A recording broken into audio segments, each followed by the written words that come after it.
नवी कामठी पोलीस ठाण्याच्या पथकानं गुप्त माहितीच्या आधारे नायलॉन मांजाचा साठा करणाऱ्या एका आरोपीला अटक करत नायलॉन मांजाचा साठा जप्त केला।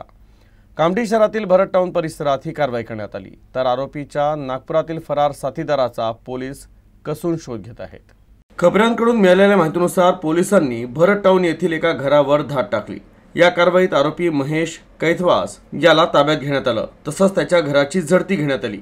या ठिकाणी तब्बल 60 नग प्रतिबंधित नायलॉन मांजाचे प्लास्टिक चक्क्यांमध्ये भरलेले मांजे, या कारवाईत मोनोकिट असे प्रिंट असलेले 60 नग, त्याचप्रमाणे मोनोकिट फायटर माझा असे प्रिंट असलेले 11 नग, तर एंटी मेड इन इंडिया असे प्रिंट असलेले 10 नग असा मोठ्या प्रमाणात प्रतिबंधित नायलॉन मांजा जप्त करण्यात आला। तर पोलिसांनी महेश कैथवासची चौकशी केली असता त्यानं हा मांजा विक्रीसाठी जमा करत असल्याची कबुली दिली। तर हा नायलॉन मांजा मोमिनपुरा नागपूर येथील रियाज अन्सारीकडून विकत घेतल्याचंही त्यानं कबूल केलं। पोलिसांनी पंचनामा करून नायलॉन मांजा जप्त करत आरोपी विरुद्ध गुन्हा दाखल केलाय। तर या प्रकरणातील दुसरा आरोपी रियाज अन्सारी सध्या फरार असून त्याचा पोलीस कसून शोध घेत आहेत। या आरोपी नामे महेश कैथवास राहणार भारत टाउन याने त्याच्या घरी प्रतिबंधित नायलॉन मांजा विक्री करता आणून ठेवला आहे।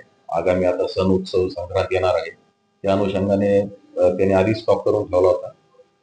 तर ती माहिती मिळाल्यावर आमच्या पथकाने त्या ठिकाणी जाऊन छापा मारला असता त्याच्याकडे आम्हाला 81 नायलॉन मांजाचे चक्री मिळून आल्या। त्यावरून आम्ही त्याला पोलीस स्टेशन मध्ये आले, त्यांनी तो माल रियाज अन्सारी मोमिनपुरा याच्याकडून आणला असल्याचे सांगितले।